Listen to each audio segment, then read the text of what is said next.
Radio Manipal ಅರ್ಪಿಸುತ್ತಿದೆ ಕಾರ್ಯಕ್ರಮ ಪುರಾಣಾಮೃತ ಪೌರಾಣಿಕ ಪಾತ್ರ ಜೀವನ ಸೂತ್ರ.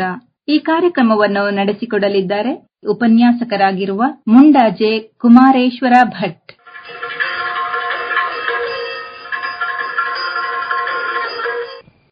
ಆತ್ಮೀಯರೆಲ್ಲರಿಗೂ ಆದರದ ಪ್ರಣಾಮ.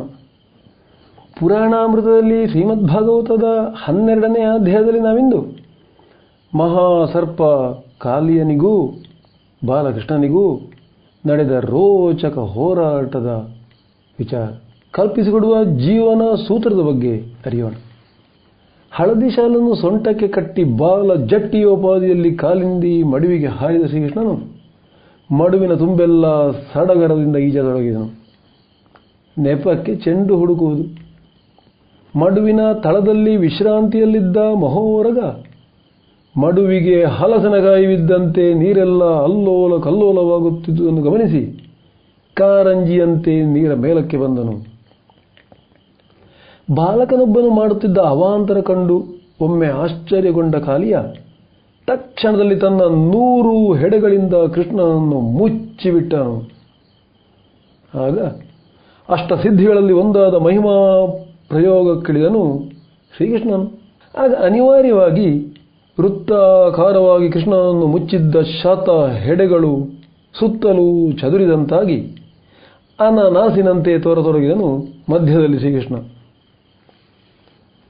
ಮುಖಭಂಗವಾದಂತೆನಿಸಿ 100 ಮಡಿ ಕ್ರೋಧಗೊಂಡ ಕಾಲಿಯ ಫೂತ್ಕರಿಸುತ್ತಾ ಬುಸುಗುಡುತ್ತಾ ಕೃಷ್ಣನನ್ನು ಕಚ್ಚಲು ಅನುವಾದನು. ಆಗ ತನ್ನ ನಿಜ ಲೀಲೆಯನ್ನು ಪ್ರದರ್ಶಿಸಿದ ಶ್ರೀಕೃಷ್ಣ ಛಂಗನೆ ಉರಗರಾಜನ ಹೆಡೆಗಳ ಮೇಲಕ್ಕೆ ನೆಗೆದು ಕುಣಿಯತೊಡಗಿದನು.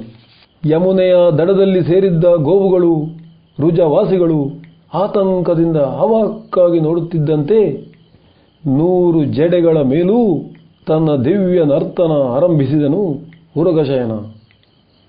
ಕೃಷ್ಣನನ್ನು ಕೆಳಗೆ ಬೀಳಿಸಿ ಕಡಿಯಲು ತನ್ನೆಲ್ಲ ಪ್ರಯತ್ನ ಮಾಡುತ್ತಿದ್ದ ಕೃಷ್ಣ ಸರ್ಪದ 100 ಹೆಡೆಗಳಲ್ಲಿದ್ದ ಅಮೂಲ್ಯ ಮಣಿಗಳು ಫಳ ಫಳನೆ ಹೊಳೆಯುತ್ತಾ ಅದರ ಪ್ರತಿಫಲನದ ಕಿರಣಗಳು ಬಾಲಕೃಷ್ಣನ ಮೇಲೆ ಬೀಳುತ್ತಾ ಒಂದು ರೀತಿಯ ದಿವ್ಯ ವಾತಾವರಣ ಅಲ್ಲಿ ಸೃಷ್ಟಿಯಾಯಿತು.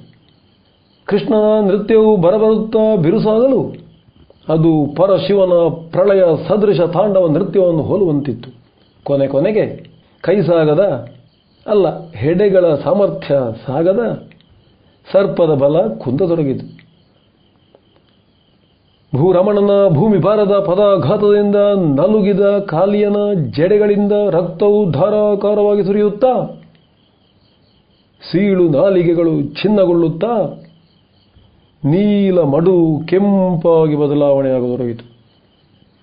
ಮನದಲ್ಲಿ ಯೋಚಿಸಿದ ಮಹಾಪ್ರತಾಪಿ ಉರಗವು ತನ್ನ ಮೇಲೆ ಕುಣಿಯುವವ ತನಗಿಂತಲೂ ಬೃಹತ್ ಗಾತ್ರದ ಉರಗ ಆದಿಶೇಷನಲ್ಲಿ ಪವಡಿಸುವವ ಎಂಬುದರ ಜ್ಞಾನೋದಯವಾಗಿ ಮನದಲ್ಲಿ ಶರಣೆಂದಿತು.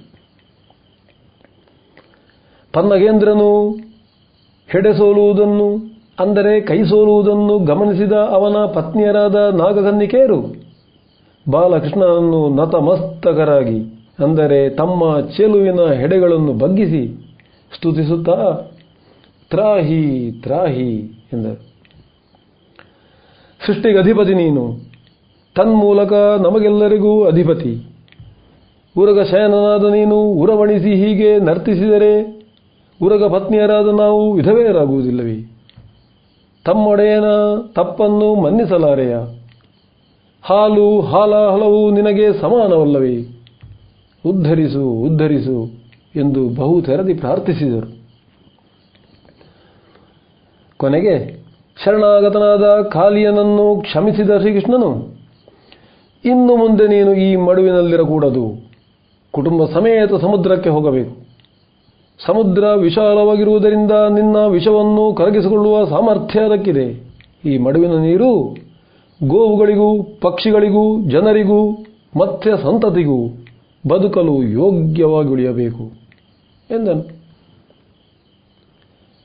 ಆದರೂ ಅನುಮಾನಿಸುತ್ತಾ ಏನೋ ಹೇಳಲು ಹಿಂಜರಿಯುತ್ತಿದ್ದ ಕಾಲಿಯನನ್ನು ನೋಡಿದ ಇಂಗಿತಜ್ಞನಾದ ಶರಣಾಗತ ವತ್ಸಲ ಶ್ರೀಕೃಷ್ಣನು, ಗೊತ್ತಾಯಿತು ಬಿಡು, ಗರುಡ ಭೀತಿಯಿಂದ ಹೆದರುತ್ತಿರುವೆಯಾ? ನನ್ನ ಪದಾಘಾತದ ಹೆಜ್ಜೆಗಳು ನಿನ್ನ ಹೆಡೆಗಳಲ್ಲಿ ಅಚ್ಚಳಿಯದೆ ಶಾಶ್ವತವಾಗಿ ಉಳಿಯುತ್ತವೆ. ಆದ ಕಾರಣ ನಿನಗೆ ಇನ್ನು ಯಾವುದೇ ಶಕ್ತಿಗಳಿಂದಲೂ ಭಯಬೇಡ ಎಂದು ಅಭಯ ಹಸ್ತ ತೋರಿದನು.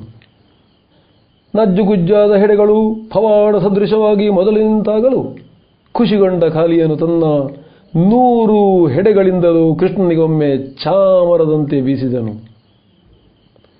ಬಿರುಗಾಳಿಯೇ ಎದ್ದರೂ ಈ ಸಲ ಮಾತ್ರ ಯಾರೂ ಆತಂಕ ಪಡಲಿಲ್ಲ.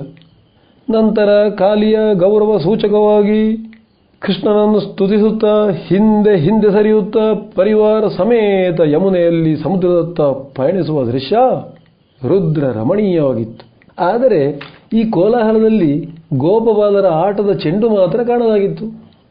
ಪ್ರಿಯ ಶ್ರೋತೃಗಳೇ, ಹಿಂದೆ ರಮಣಕವೆಂಬ ದ್ವೀಪದಲ್ಲಿ ವಾಸವಾಗಿದ್ದ ಕದ್ರುವಿನ ಮಗನಾದ ಈ ಕೃಷ್ಣ ಸರ್ಪ ಕಾಲಿಯ ಗರುಡನ ಜೊತೆಗಿನ ಹಣಾಹಣಿ ಯುದ್ಧದಲ್ಲಿ ಸೋತು ಗರುಡ ಪ್ರವೇಶ ನಿಷಿದ್ಧವಾದ ಈ ಯಮುನೆಯ ಕಾಲಿಂದಿ ಮಡುವಿಗೆ ಬಂದು ವಾಸವಿತ್ತು.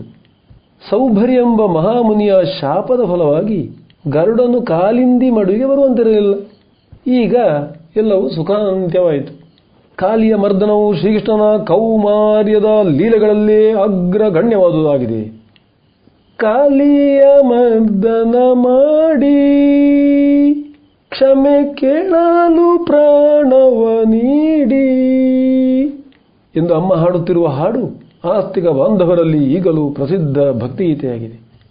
ಪ್ರಿಯ ಕೇಳಿದರೆ, ಇಲ್ಲಿ ಶ್ರೀಕೃಷ್ಣನ ನಡೆ ಲೋಕಕ್ಕೆ ಎಂದೆಂದಿಗೂ ಮಾದರಿಯಾದುದು. ವಿಷ ಜಂತುವನ್ನು ಕೊಲ್ಲತಕ್ಕದ್ದಲ್ಲ, ಅದಕ್ಕೆ ಅದರದೇ ಆದ ಜೀವ ಇದೆ, ಜೀವನ ಇದೆ. ಸೃಷ್ಟಿಯ ಮುಂದುವರಿಕೆಗೆ ಅದು ಅವಶ್ಯಕ ಎಂಬುದು ಇಲ್ಲಿ ವೇದ್ಯವಾಗುತ್ತದೆ. There is no venom to that of the tongue. ನಾಲಿಗೆಗೆ ಮೀರಿದ ವಿಷವಿಲ್ಲ, ಅಂದರೆ ಮಾನವ ನಾಲಿಗೆಗೆ ಎಂಬ ಆಂಗ್ಲೋಕ್ತಿಯಂತೆ ಅಪಾಯಕಾರಿಯಾದುದು, ವಿನಾಶವನ್ನುಂಟು ಮಾಡುವುದು ಎಂಬ ಯಾವುದಾದರೂ ವಿಷವಿದ್ದರೆ ಅದು ಮನುಷ್ಯನ ನಾಲಿಗೆಯೇ ಸರಿ ಎಂಬ ಮಾತು ಗಂಭೀರವಾಗಿ ಚಿಂತಿಸಬೇಕಾದ ಸಂಗತಿಯಾಗಿದೆ. ಸರೀಸೃಪಗಳನ್ನು, ಮುಖ್ಯವಾಗಿ ಹಾವುಗಳನ್ನು ವಿಷದ ಭಯದಿಂದ ಕೊಂದರೆ ಅದರಿಂದ ಉಂಟಾಗುವ ಪಾರ್ಶ್ವ ಪರಿಣಾಮವಾಗಿ ಇಡೀ ಪರಿಸರವೇ ವಿಷಮಯವಾಗಬಹುದು. ಆಗ ಮಾನವ ಜೀವಿಗೂ ಬದುಕಲು ಅಸಾಧ್ಯ ಎಂಬ ಲೋಕೋತ್ತರ ಸಂದೇಶವೂ ಇಲ್ಲಿ ವ್ಯಕ್ತವಾಗುತ್ತದೆ. ಉರಗದ ಸಮಸ್ಯೆಯನ್ನು ಎಳವೆಯಲ್ಲೇ ನರ್ತಿಸುತ್ತಾ ನಿವಾರಿಸಿದ ಉರಗ ಶಯನನಿಗೆ ಉರಗ ಪತಾಕನಾದ ದುರ್ಯೋಧನನ ಮಾತ್ಸರ್ಯದ ವಿಷವನ್ನು ನಿವಾರಿಸಲು ಸಾಕು ಸಾಕಾಯಿತು ಎಂಬ ನಿದರ್ಶನ ನಮಗೆ ಮಹಾಭಾರತದಲ್ಲೇ ದೊರಕುತ್ತದೆ. ಇನ್ನು ಈಗಿನ ಆಧುನಿಕ ಭಾರತದಲ್ಲೇನು ಕಡಿಮೆ ವಿವಿಧ ರೀತಿಯ ವಿಷಕಾರುವವರು. ನಿವಾರಿಸುವ ಹಾದಿ ಕಠಿಣದ್ದಾದರೂ ಧರ್ಮಕ್ಕೆ ಯಶಸಿದ್ಧ ಶತಸಿದ್ಧ ಎಂದು ಶ್ರೀಕೃಷ್ಣನ ಅಂದೇ ಘೋಷಿಸಿದ್ದಾನೆ ಎಂಬಲ್ಲಿಗೆ ಓಂ ಶ್ರೀರಾಮಾಯ ನಮಃ. ಸಮಸ್ತ ಸನ್ಮಂಗಲಾನಿ ಭವಂತು.